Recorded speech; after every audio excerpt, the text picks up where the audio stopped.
Mpendwa mtazamaji, ni siku ya Jumatatu. Karibu katika tafakari ya neno la Mwenyezi Mungu tunalolipata katika kitabu cha Danieli sura ya 13 aya ya kwanza hadi ya 9, ya 15 hadi ya 17, aya ya 19 hadi ya 30 na aya ya 32 hadi ile ya 62.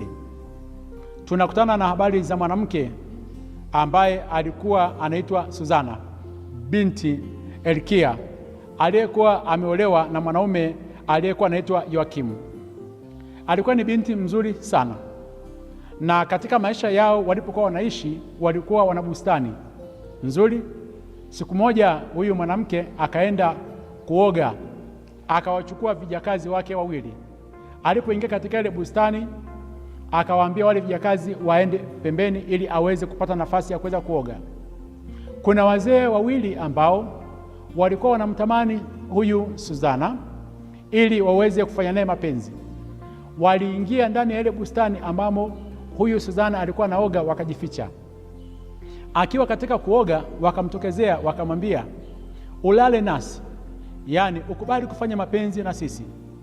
Wakampatia masharti haya: ukikubali kulala nasi utaishi, na ukikataa kulala nasi sisi tunakubalika katika jamii, yaani ni wazee ambao tunaokubalika katika baraza la wazee.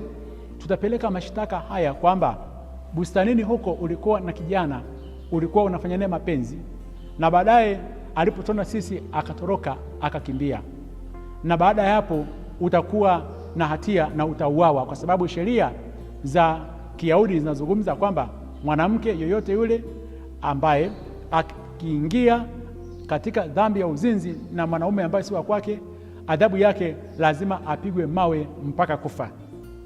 Ndipo huyu Suzana akatamka maneno haya, akaugua sana ndani ya moyo wake, akasema, nimesongwa pande zote, maana nikilitenda hilo ni mauti yangu. Alikumbuka kwa sababu mshahara wa dhambi ni mauti. Nisipotenda siwezi kuokoka mikononi mwenu.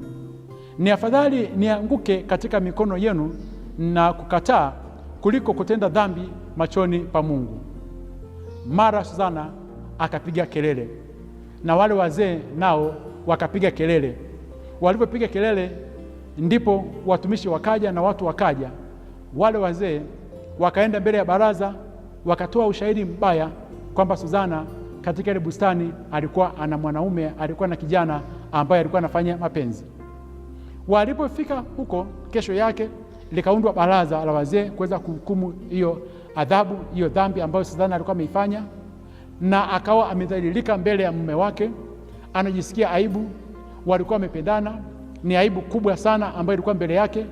Wazee hawa wakatoa ule ushahidi wa mambo yote jinsi yalivyo. Hivyo baraza likamhukumu Suzana kwamba ni mkosa, na baadaye adhabu yake ikawa ni kifo. Akachukuliwa akapelekwa nje ya mji ili aende akapigwe mawe hadi kufa kwa sababu ya dhambi ya uzinzi ambayo hakutenda, alikuwa amesingiziwa na hao wazee. Ndipo Bwana akaisikia sauti ya Suzana.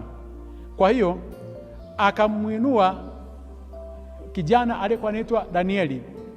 Wale watu walipokuwa wanampeleka nje ya lago, yaani nje ya lango, wanampeleka kwenda kumuua Suzana, Danieli akatokezea. Ndipo Danieli akatamka maneno haya, akasema, enyi bani Israeli, mmekuwa wapumbavu hata kumhukumu binti Israeli bila kuhoji wala kupata hakika ya kweli. Rudini, hukumuni, mradi hao wanaoshuhudia wanazungumza uongo. Basi watu wote wakarejea tena haraka katika ile baraza wakakaa. Ndipo Danieli akaja akawauliza swali hili wale wazee wawili ambao walikuwa wametoa ushuhuda huo kwa Suzana. Danieli akawaambia hivi, nyie wazee, akasema, mumtenge mzee mmoja akae pembeni na mwingine akae pembeni, wasitazamane wote. Akamuuliza wa kwanza, akasema, ewe mzee uliyepata kuwa mzee katika uovu, sasa dhambi zako zimekukulia ambazo umezitenda zamani. Kwa hiyo kumbe ilikuwa ni desturi ya hawa wazee kutenda dhambi hizo. Naye akasema, nakuuliza swali hili, je, chini ya mti gani ulimuona Suzana akitenda dhambi hii? Yule mzee akajibu akasema, chini ya msandarusi. Ndipo Danieli akasema, hakika umesema uongo juu ya kichwa chako mwenyewe, maana sasa hivi malaika wa Mungu amepokea hukumu yako, na Mwenyezi Mungu atakukata vipande viwili. Akamtenga huyu mzee, akamwita mzee mwingine, akamwambia, ewe mzee wa Kanaani, wala si wa Yuda, uzuri wa wanawake umekudanganya na tamaa imekupotosha moyo wako. Akamuuliza akasema, haya, niambie, chini ya mti gani ulipomwona huyu binti Suzana akitenda dhambi hii? Yule mzee akasema, nilimwona chini ya mkwaju. Ndipo Danieli akamwambia, hakika wewe nawe umesema uongo juu ya kichwa chako mwenyewe, maana malaika wa Bwana yu tayari anakungoja mwenyewe na upanga akukate vipande viwili, awangamize nyote wawili. Wa kwanza alisema chini ya msandarusi, na wa pili akasema chini ya mkwaju. Wazee waongo, tamaa ikawa imewaponza. Mara hiyo kusanyiko la watu wakapata sauti kwa nguvu, wakamuhimidi Mungu ambaye anaweza akawaokoa wale wote wanaomtumainia. Wakawaondoa wale wazee wawili, maana Danieli amehakikishia ushuhuda kwamba hao wote wazee walikuwa ni waongo juu ya tamaa yao. Wakawatenda kulingana na torati ya Musa, wakauawa na Suzana akawa huru. Tunajifunza mambo gani? Usije ukaingia katika dhambi ya kusingiziwa. Hata kama umeandaa ushuhuda wa ajabu juu yako, Suzana alisimama imara akaokolewa. Yaani maombi yake alipougua mbele za Mwenyezi Mungu yakajibiwa.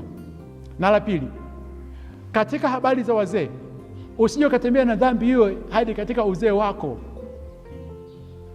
Ndio maana kuna watu wanaambiwa sasa hivi kwamba kuna wazee wanasema kwamba uzee mwisho chalinze. Maneno mabaya sana hayo. Unapewa majina mabaya kwa sababu ya uzee wako, umetembea na dhambi hiyo. Mwisho wako utakuwa ni mbaya kama hao wazee wawili waliokuwa wametoa masingizio, ingawa walikuwa wanatafuta mambo yao, yaani kupenda wasichana wadogo. Dhambi hiyo ni mbaya, inaweza kukufikisha mahali pabaya. Na Mwenyezi Mungu ambaye yeye anawaokoa wale wanaomtumainia, akuokoe katika kila baya ambalo litakuja mbele yako siku ya leo, na akulinde kama alivyomlinda Suzana. Akubariki Mungu Mwenyezi, Baba na Mwana na Roho Mtakatifu. Amina.